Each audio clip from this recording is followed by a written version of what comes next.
안녕하세요. 오늘도 사연살롱을 찾아주셔서 감사합니다. 얼마 전 팔자에 없는 탐정 노릇을 하느라 발바닥에 땀이 나도록 뛰어다녔던 40대 여성이에요. 견원지간이라고 하죠. 개와 원숭이처럼 관계가 안 좋은 사이를 비유하는 말인데요. 저와 시동생이 바로 그런 사이예요. 원숭이띠인 저보다 14살 어린 개띠 시동생은 만나기만 하면 서로 못 잡아먹어서 으르렁대거든요. 사실 시동생과 제가 처음부터 이런 사이는 아니었어요. 오히려 그 반대였죠. 사람들이 다정한 모자지간으로 볼 정도로 우린 각별한 사이였어요. 그리고 거기엔 가슴 아픈 사연이 있고요. 저희 시어머님은 시동생이 초등학교에 들어가던 해 세상을 떠나셨어요. 제가 시집왔을 때 시동생은 중학교에 다니고 있었는데 엄마 잃은 강아지처럼 주눅이 들어 잔뜩 움츠린 아이였죠. 엄마 정에 굶주려서 그런가 형수인 저를 유독 잘 따랐습니다. 전 그런 시동생이 가엾기도 하고 자꾸 눈에 밟혀 엄마 노릇을 자처하게 됐고요. 학부모 상담이나 입학식, 졸업식은 물론 수능 시험장에도 따라갔어요. 여느 집 엄마들처럼요. 생각해보면 처음 시동생을 본 그날부터 전 이미 어린 시동생을 아들처럼 생각했던 것 같아요. 모르긴 해도 시동생도 저를 엄마처럼 따랐던 것 같고요. 그래서였어요. 우리 사이가 틀어진 건. 시동생과 제가 지금처럼 앙숙이 된 건 여자 때문이었죠. 사건은 시동생이 군생활을 마치고 집으로 돌아온 지 얼마 안 돼 터졌어요.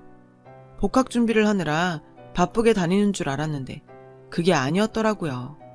어느 날인가 집으로 여자를 데리고 와선 폭탄 선언을 하지 뭐예요. 형, 저 이 여자랑 결혼할 거예요. 두 분이 반대하셔도 어쩔 수 없어요. 오늘부터 내 방에서 같이 살 거니까. 청천벽력 같은 소리였죠.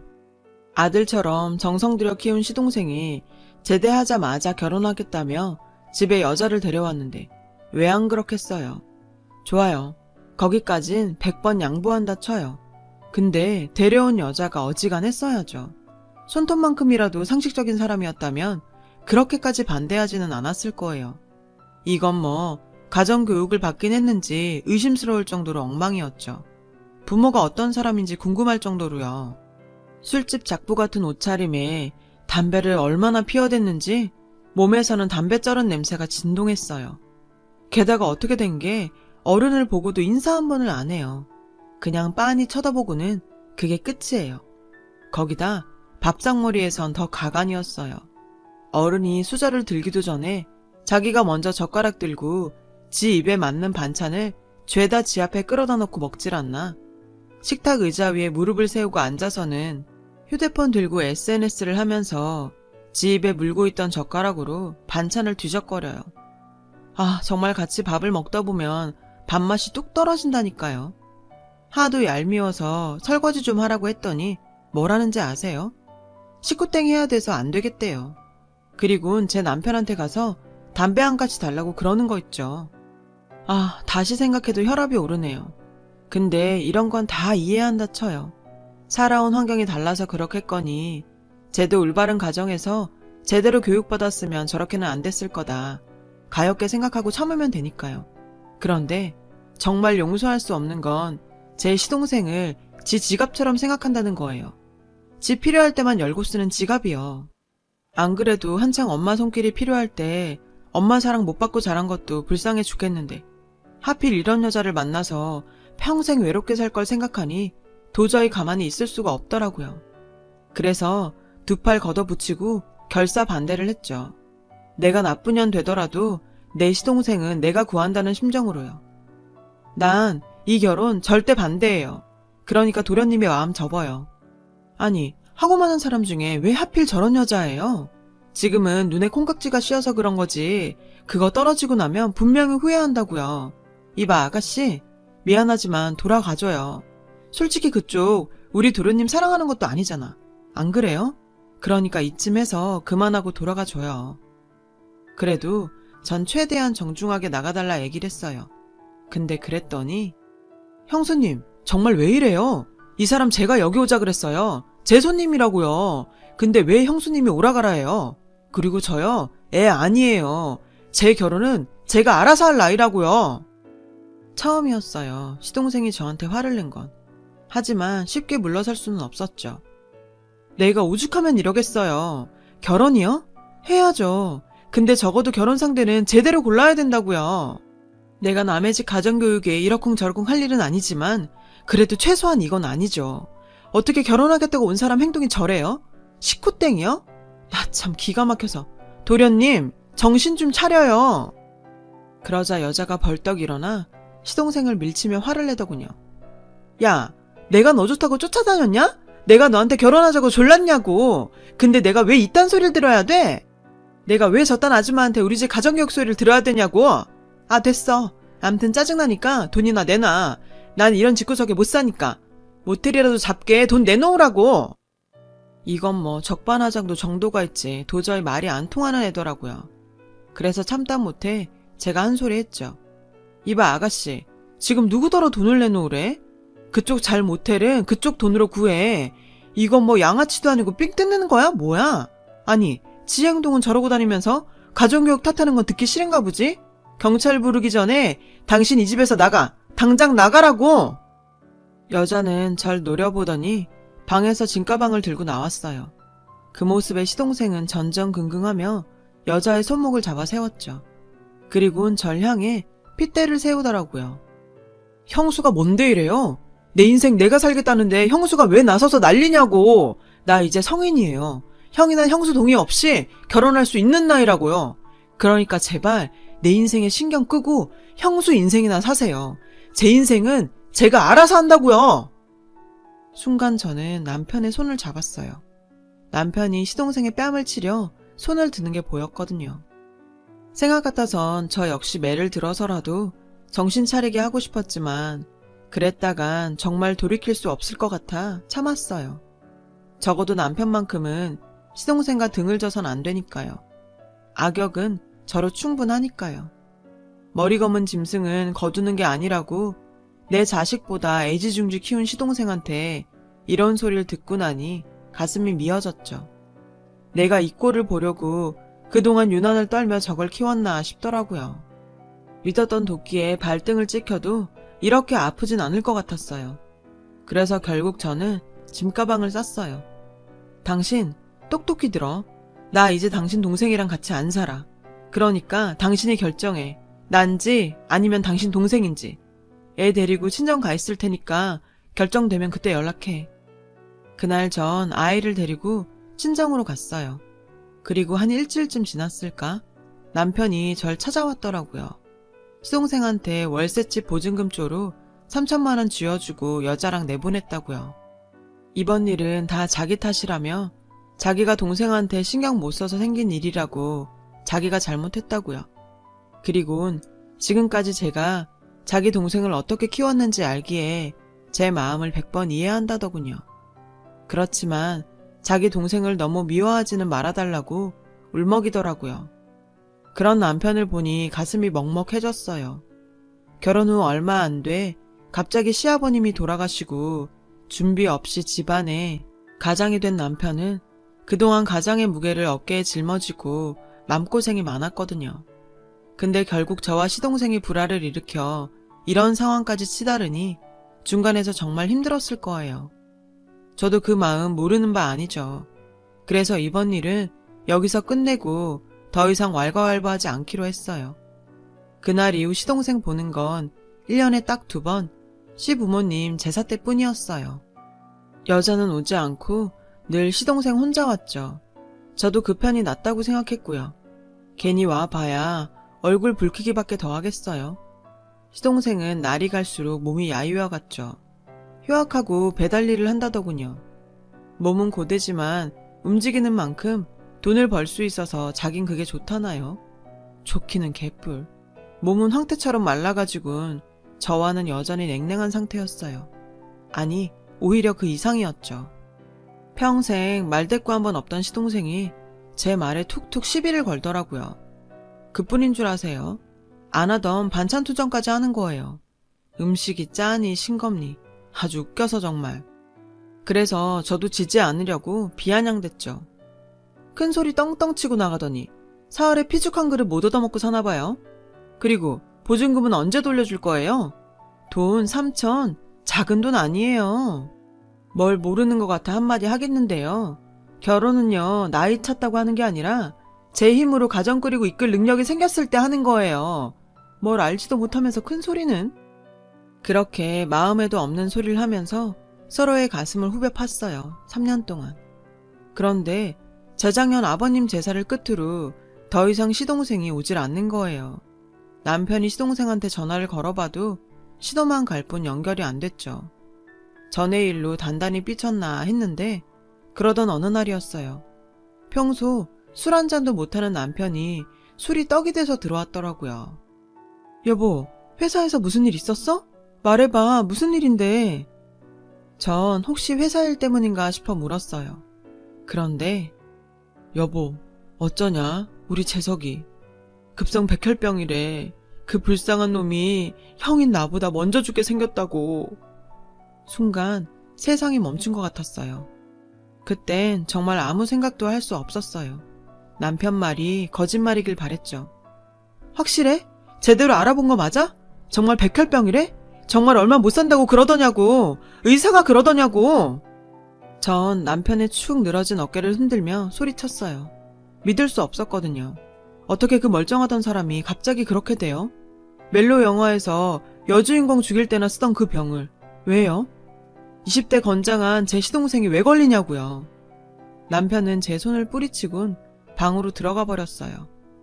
다음날 전 병원으로 달려갔어요.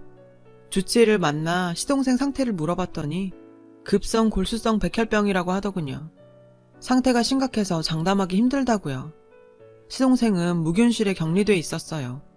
전 유리창 너머로 잠들어 있는 상태만 확인할 수 있었죠. 순간 후회가 밀려오더라고요. 이렇게 될 줄도 모르고 그동안 내가 너무 심하게 한 것 같았어요. 시동생한테 마지막으로 했던 가시 같은 말들이 되돌아와 제 가슴을 찔렀죠. 이게 다 내 잘못인 것만 같았어요. 그래서 그날 이후 애는 친정 엄마한테 맡기고 전 병원에 살다시피 하며 시동생 간병을 했어요. 그러는 동안 여자는 코빼기도 안 보였죠. 병상에 누워있는 시동생한테 시시콜콜 물어볼 수도 없고 해서 남편을 시켜 시동생 집에 가보라고 했어요. 그런데 뭐? 집을 빼? 그럼 그 여잔? 그 여잔 어디 있는데? 글쎄, 시동생이 병원에 입원하자마자 여자가 집주인한테 병원비 때문에 그런다며 보증금을 빼갔다는 거예요. 짐은 주말까지 빼겠다고 해놓곤 한 달이 지나도록 코빼기도 안 보인다고요. 어쩜 예상을 한치도 벗어나지 않더군요. 처음부터 시동생을 돈줄로 보던 여자니 당연한 결과인지도 모르죠. 알고 보니 두 사람은 그간 혼인신고도 안 하고 동거만 해왔더라고요. 그래서 전 일단 남편을 시켜 경찰에 신고부터 했어요. 그 사이 시동생은 몸 상태가 호전되어 항암 치료를 받을 수 있게 됐고요. 하늘이 도운 거죠. 개똥밭에 굴러도 이승이 좋다잖아요. 그러니까 힘들어도 참아요. 그래야 살아. 살아서 나 괴롭혀야지. 안 그래요? 그니까 입맛 없어도 먹어요. 사람은 먹고 싸는 것만 잘해도 산다 그러잖아요. 시동생은 제 말에 배시시 웃더군요. 그렇게 저와 시동생은 합심의 병마와 힘겨운 싸움을 시작했어요. 독한 약이 들어가니 먹는 족족 토해냈고 전 토사물을 치우고 또 먹였어요. 9숟가락을 토하고 고작 1숟가락을 삼키는 수준이었지만 그래도 포기하지 않았죠. 밤마다 고통에 몸부림치는 시동생을 보는 건 저한테 정말 지옥이었어요. 차라리 내가 아프고 말지. 고통스러워하는 모습을 지켜만 보는 건 또 다른 고통이었죠. 그렇게 시동생은 고단한 투병 생활을 이겨내고 얼마 전 원쾌 판정을 받았어요. 힘든 시간을 함께 견뎌오는 동안 저와 시동생은 예전의 끈끈한 사이로 되돌아올 수 있었죠.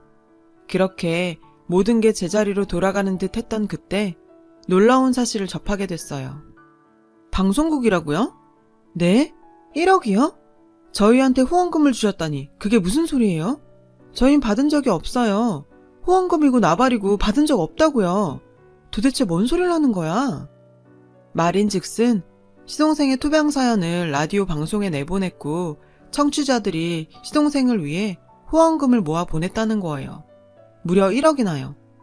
방송국 측에선 시동생 통장으로 분명히 돈을 보냈다며 계좌 확인을 하라더군요.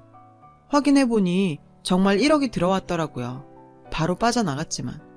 알아보니 사연을 보낸 사람은 시동생과 동거를 했던 그 여자였어요. 심지어 해당 방송과 전화 연결까지 해선 시동생의 상태를 전했고 자신의 곁에서 헌신적으로 간병을 하는 척 연기까지 했더라고요. 그리곤 시동생 계좌에서 후원금을 쓱싹한 거죠. 얼마 전 그동안 후원금을 받았던 사연의 후기를 엮어 방송에 내보내려 그 여자 폰으로 전화를 했지만 연결이 되지 않자 직접 병원에 연락을 했던 거였죠. 정말 인간 같지도 않은 거였어요. 지금껏 시동생 등골을 빼먹은 걸로도 부족해서 아픈 사람 팔아 후원금까지 가로채다니. 귀신들은 뭐 하나 몰라요. 이런 거 안 잡아가고. 그래서 귀신 대신 제가 직접 그년을 잡기로 했어요. 이게 사람을 135로 띄엄띄엄 본 모양인데 제가 또 집요하게 파고드는 거 하나는 귀신이거든요. 바람난 친구 남편 내연녀도 다 잡아줄 정도로 그쪽으론 제가 좀 빠삭이죠. 일단 시동생을 통해 그 여자 SNS를 죄다 찾아냈어요. 똥개가 똥을 끊지 그 여자처럼 SNS에 중독된 여잔 절대 그거 못 끊거든요. 그리고 역시 제 예상이 맞았어요. 보증금이며 후원금 가로챈 걸로 아주 잘 살고 있더군요. SNS엔 해외 고급 리조트에서 놀고 먹는 사진들로 도배가 되어 있었죠. 강남 강북 할 거 없이 힙하다고 소문난 곳이면 어디든 달려가는 모양이었어요. 그래서 전 그 중에서 특히 여자가 애정하는 몇 곳을 추려 뻗치기에 들어갔죠. 마치 잠복 근무하는 형사처럼 차 안에서 빵과 우유를 때우며 그년을 기다렸어요. 그러는 사이 여자한테 오만 정이 다 떨어진 시동생은 방송국과 연락해 후원금 반환 소송을 진행했어요. 물론 경찰에 신고도 했고요. 그러는 중에도 이런 사실을 아는지 모르는지 그 여자의 SNS는 연일 업데이트 되고 있었죠. 그리고 드디어 제 눈앞에 그 여자가 나타났어요. 제 시동생 팔아 받은 후원금으로 명품 선글라스에 명품 백까지 들고 걸어오더군요. 전 정광석화처럼 차에서 뛰어내려 그 여자의 머리채를 낚아챘어요. 여자는 느닷없는 봉변에 소리를 질렀죠. 동네 아줌마들이 하나 둘 모여들자 사람 살려 소리를 치며 아주 날 미친년 취급까지 하더라고요. 그러자 몇몇 분들이 나서서 절 말리기 시작했어요. 그래서 전 그동안 애청하던 막장 드라마 내공을 발휘했죠.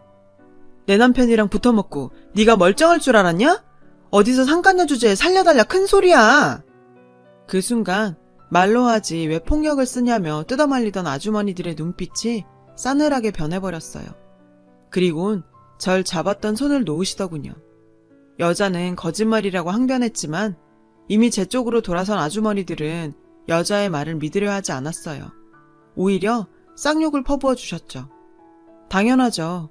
지구상에 상간녀를 도와줄 여자는 없으니까요.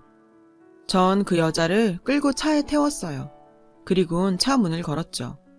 야, 네가 사람이야? 생사를 넘나드는 사람 팔아서 받은 후원금을 가로채? 그 돈으로 여행 다니고 명품백 드니까 살만 나디? 백날 명품으로 도배를 해봐라.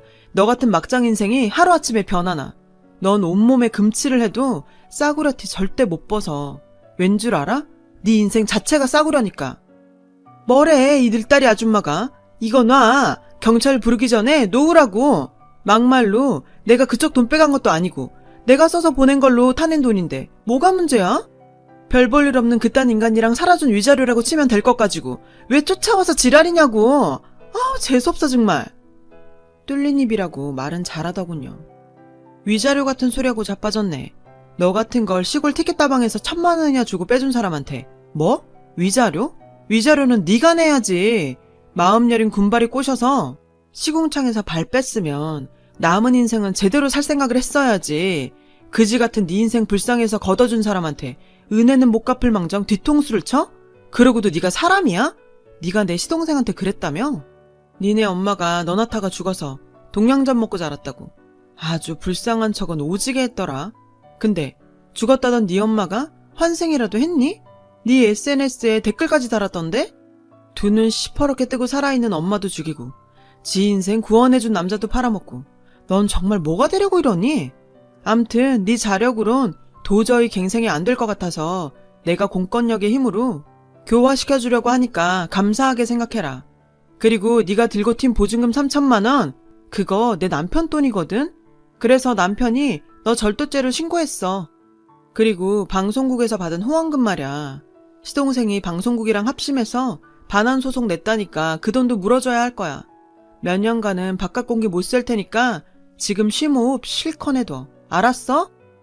지금까지 뻗대던 여자는 제 얘기를 듣곤 손이 발이 되게 싹싹 빌며 용서해달라고 울고 짜더군요. 하지만 이런 얕은 쇼에 넘어갈 제가 아니죠. 현재 그 여자에 대한 재판은 진행 중이에요.